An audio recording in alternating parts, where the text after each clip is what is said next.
조희대 대법원장이 대법관 2명에 대한 서면 제청이 있었죠. 이에 대한 후폭풍이 지금 거셉니다. 김민석 민주당 대표가 당 대표 취임 직후에 첫 최고위 자리에서 무려 3번 이상 조희대 씨라고 부르면서 거취를 압박하고 나섰습니다. 심지어 민주당에서는 탄핵까지 여러 차례 언급이 나오고 있는데요. 그런데 대법원장의 권한 행사가 과연 탄핵의 사유가 되는지 여당 내에서도 의문이 나오고 있습니다. 해방 이후 최악의 대법원장 조희대 씨는 물러나는 것이 맞다고 봅니다. 국민이 바본 줄 압니까? 조희대 씨? 어디다 대고 국민들 앞에서 이런 못된 짓을 합니까? 조희대 씨 정신 차리고 당장 나가십시오. 국회가 즉시 탄핵을 포함한 조희대 거취 논의를 시작해야 한다고 생각합니다.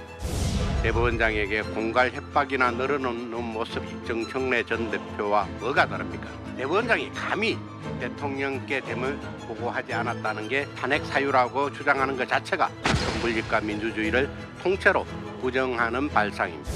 탄핵은 이제 중대한 헌법상 사유 위반의 사유가 있어야 되기 때문에 그렇게 딱 잘라서 이게 중대한 헌법 위반이다라고 그렇게 보기 좀 어려우니까. 자, 이렇게 정치권 논란이 큰데요. 김민석 대표 당 홍보위원장 임명 후에 조희대 대법원장을 겨냥한 첫 번째 지시를 내린 것으로 알려지고 있습니다. 어제 제가 홍보위원장을 김남중 위원장으로 임명한 이후에 첫 지시를 내렸습니다. 전국에 현수막 2개를 필수 개척하라. 하나는 민주의 황금시대를 열겠습니다. 또 하나는 법치 파괴 조희대는 물러나야 합니다. 이것을 전국에 걸도록 필수입니다. 전국에다가 현수막까지 걸면서 이 조희대 대법원장에 대한 압박 수위를 높이겠다. 지금 이런 얘기인데요. 하지만 민주당 내부에서도 이게 과연 탄핵 사유냐 이런 얘기가 나와요. 죄송합니다. 왜냐하면 조희대 대법원장이 대법관을 임명 제청을 하는 거는 기본 권한이거든요. 다만 청와대와 대통령과 사전에 상의를 하는 관례가 있었는데 이걸 건너뛴 거잖아요. 근데 이 건너뛴 이유도 지금 언론 보도를 통해 나타나는 내용은 이거예요. 지금까지 청와대와 함께 그 누구를 임명 제청할지에 대한 의견이 달라서 계속 평행선이었잖아요. 그러다 보니까 고유의 권한을 행사한 건데 그걸 가지고 아까 어디다 대고 막 이런 얘기까지 할 탄핵을 얘기해야 될 문제가 되는 거냐. 그렇게 해석을 하시는군요. 라고 저도 여당 의원들도 일부 얘기하는 걸로 저도 얘기를 들었습니다. 저도 김민석 대표처럼 방송만 아니었으면 네. 왜냐하면 이 문제가 이 단일 것만 얘기하는 게 아니죠. 그 이전에 이틀 만에 전원 합의체 회부를 하고 9일 만에 소위 유죄 취지의 파기환송을 통해서 네. 그 당시 지지율 1위였던 야당 대선 후보를 아예 출마하지 못하게 하려고 하는 문제가 있었습니다. 네. 그때부터 탄핵 얘기가 제기됐던 거죠. 그렇다면 조희대 대법원장 같은 경우는 사법적 수단을 통해서 야당 대표를 출마하지 못하게 하는 수단으로 활용한 것 아닌가라고 하는 의문이 있었었고 그 이후에 지금 벌어진 문제도 마찬가지입니다만 네. 관례적으로 대통령과 협의를 통해서 그러니까 최종 임명권을 대통령이 가지고 있는 거죠.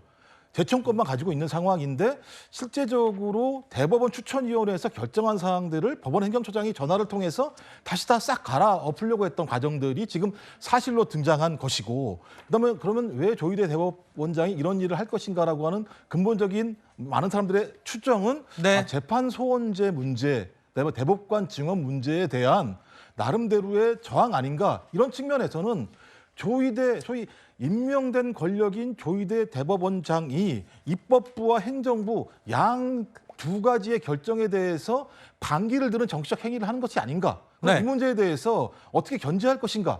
견제 방안의 하나로서 일측에서는 탄핵이라는 얘기가 나오는 것이고요. 또 다른 부분에서는 그것이 네. 탄핵 사유인가 아닌가 논쟁이 붙는 부분이기 때문에 네네. 제가 볼 때는 사회적 토론이 필요하다. 이렇게 대법원장의 월권 행위들을 그대로 둘 것인가라고 하는 부분에 대해서도 우리가 토론해봐야 되는 거죠. 알겠습니다. 일단 그러니까 청와대와 왜 이견이 있어갖고 임명을 지금까지 못하고 있었냐라고 하는데 언론 보도에 따르면 대통령이 원한 판사가 있는데 대법원장, 사법부에서 원하는 판사와 다르기 때문에 조율이 안 된 걸로 그렇게 언론에 나오고 있습니다. 그 해당 인물이 김민기 판사예요. 대통령이 그렇게 원했던 사람이.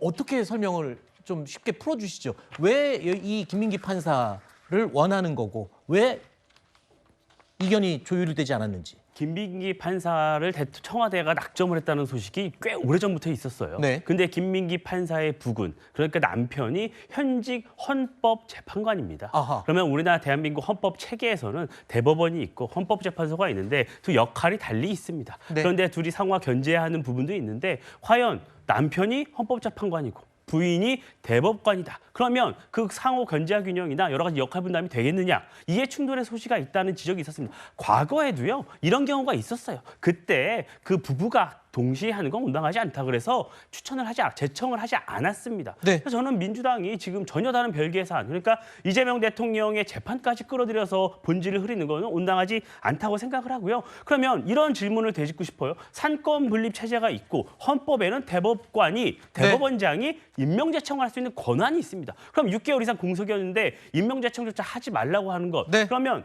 이재명 대통령이 원하는 사람만을 임명제청해야 한다는 얘기잖아요. 네. 그러면 지금 민주당이 대법관 증언을 했습니다. 대법관 26명까지 늘어나요. 그러면 이재명 대통령이 22명을 임명합니다. 그러면 알겠습니다. 22명 다 이재명 대통령이 원하는 사람으로 임명을 해야 되는 것입니까? 그것은 국민이 동의하기 어려운 부분이죠. 네. 지금 상권 분립이 엄연히 존재하는 상황에서 청와대가 원하는 판사를 임명하는 결과가 나온다면 그건 독립적이지 않은 거 아니냐. 이런 지적이거든요, 지금. 근데 이제 헌법이 대법원장에게 제청권을 부여했다는 게 이제 대법원장 마음대로 이제 그 부분을 진행을 해라라는 것이 아니라 대통령과 협의하에 진행해왔던 관례도 있었던 것이고 대통령은 임명 후에 거기에 대한 정치적 책임을 지는 것으로 본인의 권리를 다하는 것이라고 보거든요. 근데 문제는 지금 청와대 측의 모든 책임을 떠넘기면서 조희대 대법원장 측이 본인들은 협의하려고 했다라는 식으로 얘기를 하고 있지만 지금 결과적으로 보면 서면으로 이렇게 제청하는 전례도 없었을 뿐더러 청와대 측에서는 오히려 이런 방식으로 진행하는 것에 대한 문제 제기를 했다고 합니다. 알겠습니다. 그렇기 때문에 저는 조희대 대법원장이 사실상 본인의 제청권을 통해서 일종의 정치적인 도발을 했다 이렇게 보입니다. 네. 법원행정처장이 이런 입장을 밝혔죠. 사전에 만남을 요청을 했지만 만남이 조율이 되지 않았고 그래서 민정수석과 상의를 마쳤다. 이렇게 또 입장을 해명하고 밝히기도 했습니다. 이 부분은 사실관계 때문에 제가 추가로 더 밝혀드립니다.